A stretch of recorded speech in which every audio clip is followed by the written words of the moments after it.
Hello, this is Silvia Pavoni, investment editor of The Banker, reporting from the first official day of the 45th annual meeting of Felaban. And I'm talking to Esteban Hurtado Larrea, the general manager of Banco Financiero of Peru.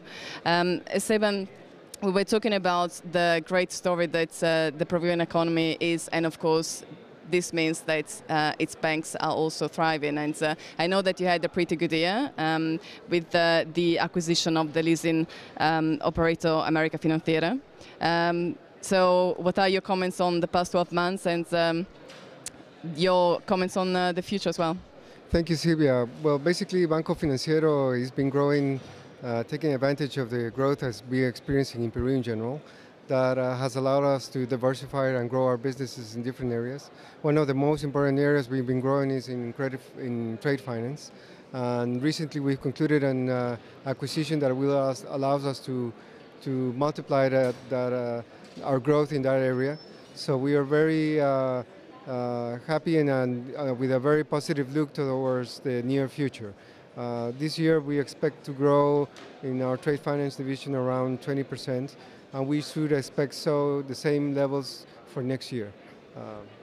So these are clearly very promising figures in an environment which is still very much shaky, and we've just heard a talk at the meeting today about how the trade finance volumes have been going down during the financial crisis and how they're just slowly coming back up now. But clearly Peru presents a different situation thanks to the diversification of its economy.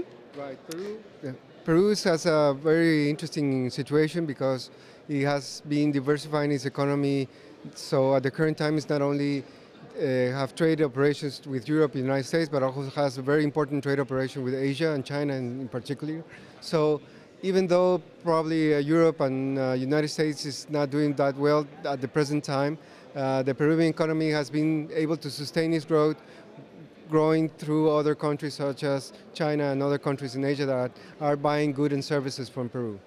And I know by talking to some other bankers earlier today that the mood is kind of mixed. So you have, of course, the Latin American banks, which have an amazing story to tell, but you also have the European participants at Felaban and the Northern Europeans, which are a little bit more worried. But you were mentioning earlier about the interest that all sorts of banks from all sorts of geographies are showing into the Peruvian banking system.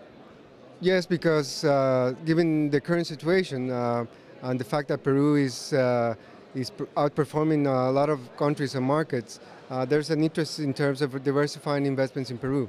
So most of the banks are probably seeking countries such as Peru to devote their investments and financing operations, and that's an opportunity that we want to take advantage to in our future.